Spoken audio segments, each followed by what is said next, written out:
കാസർഗോഡ് മുതൽ തിരുവനന്തപുരം വരെ ഡിവൈഎഫ്ഐ സംഘടിപ്പിച്ചിരിക്കുന്ന മനുഷ്യച്ചങ്ങലയുടെ പ്രചരണാർത്ഥം കട്ടപ്പന സൗത്ത് നോർത്ത് മേഖലാ കമ്മിറ്റിയുടെ നേതൃത്വത്തിൽ പ്രചരണ ജാഥ സംഘടിപ്പിച്ചു.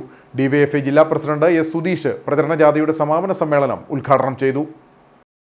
കേന്ദ്ര സർക്കാർ കേരളത്തോട് കാണിക്കുന്ന അവഗണനയ്ക്കെതിരെയാണ് ഡിവൈഎഫ്ഐ ജനുവരി 20-ാം തീയതി കാസർഗോഡ് മുതൽ തിരുവനന്തപുരം വരെ മനുഷ്യച്ചങ്ങല സംഘടിപ്പിച്ചിരിക്കുന്നത്.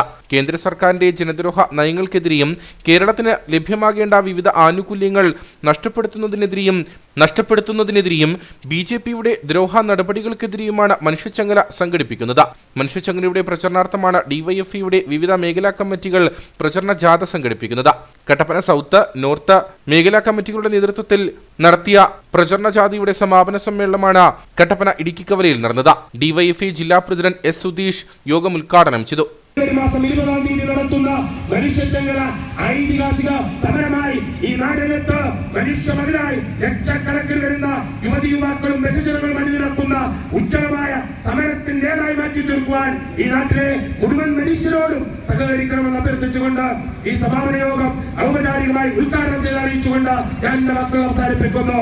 പ്രചരണ ജാഥയിൽ നോർത്ത് മേഖലാ കമ്മിറ്റി ജാഥ ക്യാപ്റ്റൻ ബിബിൻ സജീവും സൗത്ത് മേഖലാ കമ്മിറ്റി ജാഥ ക്യാപ്റ്റൻ ജോജോ ജോസഫുമായിരുന്നു. ഡിവൈഎഫ്ഐ സംസ്ഥാന കമ്മിറ്റി അംഗം B Anoop, block secretary Faisal Jafar, Niyas Abu, south മേഖലാ പ്രസിഡന്റ് സിബിൻ ഇളമ്പള്ളി, സൗത്ത് മേഖലാ ട്രഷറർ ഗായത്രി, ഗൗതം തുടങ്ങിയവർ നേതൃത്വം നൽകി.